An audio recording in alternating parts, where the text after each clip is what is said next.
Shavuatov, Mishenichnas Adar, Marbin, Besimcha. Quand le mois d'Adar entre, il faut multiplier la joie.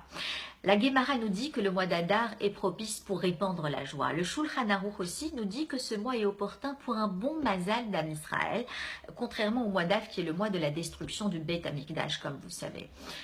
C'est quoi le mazal? Le Rashi nous l'explique ainsi. C'est la voie que Kadosh Baruch Hu trace pour l'être humain afin que le Gilgoul puisse atteindre son but. Et donc, puisque le mazal est propice en ce mois, il faut décupler la joie autour de soi, rendre les personnes autour de soi joyeuses, les Shem Shamaim, pour la gloire de Dieu. C'est un Kiddush Hashem en soi-même. Et pourquoi ce mois est un mois propice à la Simcha, à la joie? Ce n'est pas fortuit.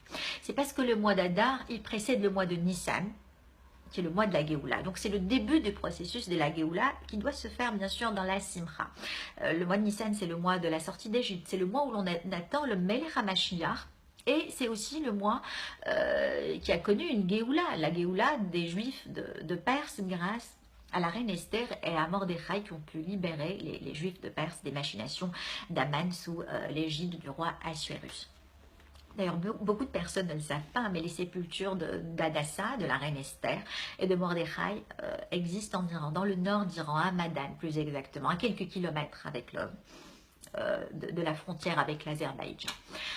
Et donc, sans rentrer, sans parler de l'Iran, et pour rester dans la Simcha, donc pour atteindre le paroxysme de la Simcha, alors il faut respecter 4 mitzvot, nous dit le Pele Yoetz. Il y a d'abord la lecture de la Megillah d'Esther. Il faut la faire avec kavana, avec intention, avec ferveur, avec dévotion, avec piété. Et éviter le surplus de bruit que font parfois les enfants. À chaque fois qu'ils entendent le nom d'Aman, ils surjouent le bruit et ça déconcentre parfois. Il y a le Mishte Purim, le Mishloach Manot et la Tzedaka, qu'il faut d'ailleurs faire à longueur d'année, qui tzedaka tatsil memavet. C'est une grande mitzvah, la tzedaka pour les pauvres. Et donc si on respecte ces 4 mitzvot durant la fête de Purim, nous dit le Pele Yoetz, Rav Eliezer dans le Pele Yoetz, on peut même réveiller la Shoshana Eliona qui est dans le ciel.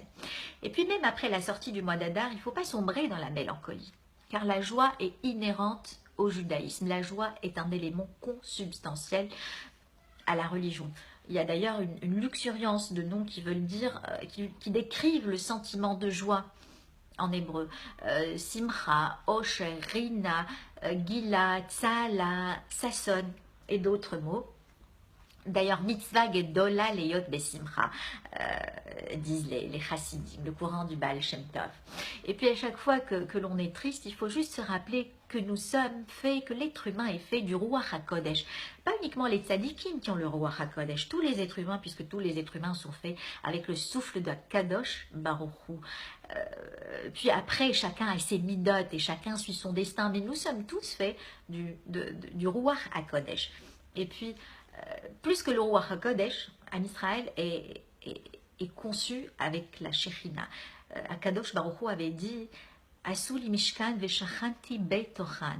Pas shachanti betocho dans le Mishkan, non, shachanti betochan dans Am Israël. Donc la Shekhinah n'existe pas uniquement dans le Harabait ou dans le Kotel Amaravi, mais elle existe dans Am Israël. Et puis il y a cette belle phrase du Pirkei Avot qui dit Kol Am Israël yesh lahem chelek leolam haba shenemar ve amer kulam tzadikim leolam yirshu haaretz. Il n'y a pas plus beau que cette phrase. C'est Eze Tikva, Eze Osher, Eze Simcha nous donne cette phrase du Pirkei Avot. Et après, il y a l'autre extrait, c'est Isaïe de mémoire 60-21. Et donc, personne n'a le droit d'être triste si on sait que dans le Haolam Hazé, s'il y a des malheurs dans le Olam Hazé, c'est comme ça, la vie est ainsi faite. Quand on se rappelle cette phrase de la Mishnah, Kol Am Israël yesh lahem chelek baolam haba. Il n'y a pas plus beau que cette tikva. Personne n'a le droit d'être triste. Je vous souhaite à tous Simcha, Osher, Rina, Sasson, tous les mots qui signifient joie. Et je vous souhaite aussi Chag Sameach. Et je vous embrasse tous très fort.